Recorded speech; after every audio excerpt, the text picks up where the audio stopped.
రాష్ట్రంలో ఉన్నటువంటి కూటమి ప్రభుత్వము, అదేవిధంగా కేంద్రంలో ఉన్నటువంటి కూటమి ప్రభుత్వము, ఈ రెండు ప్రభుత్వాలు ఈరోజు కార్మిక హక్కులను కాలరాసే పరిస్థితి వస్తారు.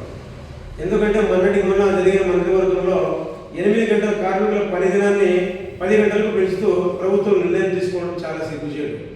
గతంలో ఎన్నో త్యాగాలతో, ప్రాణత్యాగాలతో, పోరాటాలతో, బలిదానాలతో సాధించుకున్న 8 గంటల పని దినాన్ని ఈరోజు 10 గంటలకు తీసుకుపోతుంది ఈ ప్రభుత్వం. మరి పని పెరిగితే 10 గంటలు పెరిగితే 10 వేతనాలు కూడా పెంచాలి కదా, మరి అవిందుకు పెంచడం లేదు.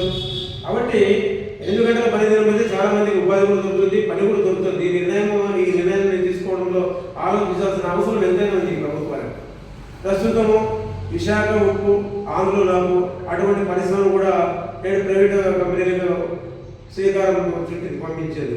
ఎందుకంటే ప్రత్యక్షంగా 40,000 మంది, పరోక్షంగా 40,000 మంది, దాదాపు 80,000 మంది పైచిలుకు కార్మికులు దాంట్లో పనిచేస్తా ఉన్నారు. ఈరోజు కేంద్ర ప్రభుత్వం ఏం చేస్తూ ఉంది? నిధులు ఇచ్చినట్లు ఇచ్చి వెనక్కి లాక్కునే ప్రయత్నం చేస్తూ ఉంది. మన 4,500 కోట్ల రూపాయలు ప్రకటించింది.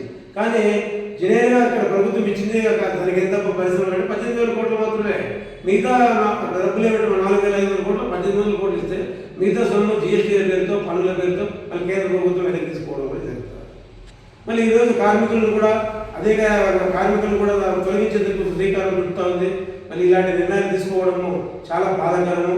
ఇప్పటికైనా కేంద్ర రాష్ట్ర ప్రభుత్వాలు కార్మికులపై, కర్షకులపైన వాళ్ళకి ఏదైనా మంచి ఉపాధిగా కల్పించాలా, వాళ్ళకి ఇంకా అనేక వసతులు కల్పించాలా, అటువంటిది పోయి ఇలాంటి నిర్ణయాలు తీసుకోవడం సిపిఎం పార్టీగా పూర్తిగా ఖండిస్తున్నాము. అప్పట్లో మన ఇదే విశాఖ ఉక్కు పరిశ్రమ కోసం కూడా కమ్యూనిస్ట్ నేతలు, కమ్యూనిస్టు ఎమ్మెల్యేలు దాదాపు 57 మంది మూకుమ్మడిగా రాజీనామా కూడా ఇచ్చిన సందర్భాలు ఉన్నాయి. అప్పుడు కూడా 32 మంది బలిదానాలు. అటువంటి కంపెనీకి ప్రైవేట్ కంపెనీలో కట్టుబెట్టడానికి శ్రీకారం చుడితే ఇది ఎంతవరకు సమంజసమని చెప్తున్నాము. ఈరోజు రాష్ట్ర వ్యాప్తంగా కాకుండా దేశవ్యాప్తంగా కూడా కార్మికులను కాలరాసే పరిస్థితికి వచ్చింది ప్రభుత్వాలు. కాబట్టి సిపిఐ పార్టీగా, ఏఐటీసీగా, ఏఐవైఎఫ్గా, ఏఎస్ఎఫ్గా మేము ఎప్పుడు ఉద్యమాలతో పోరాడుతూ ఉంటాము. ఈ ప్రభుత్వాలు కలగాల్సిందే. ఇటువంటి నిర్ణయాలు, ఇటువంటి అనాలోచిత నిర్ణయాలు తీసుకోకుండా ప్రభుత్వం ముందుకు పోయి కార్మికుల పక్షాన్ని నిలబడాలని చెప్పేసి మన ప్రస్తుత ఆంధ్రప్రదేశ్ గౌరవ ముఖ్యమంత్రులు నారా చంద్రబాబు నాయుడు గారికి కోరుతా ఉన్నాము. మీరు మంత్రి వర్గంలో తీసుకునే నిర్ణయాన్ని వెంటనే విరమింపజేసి 2 గంటల కార్యక్రమాన్ని పాత విధానంగా కొనసాగించాలని చెప్పేసి ప్రభుత్వాలకు తెలియజేస్తాం.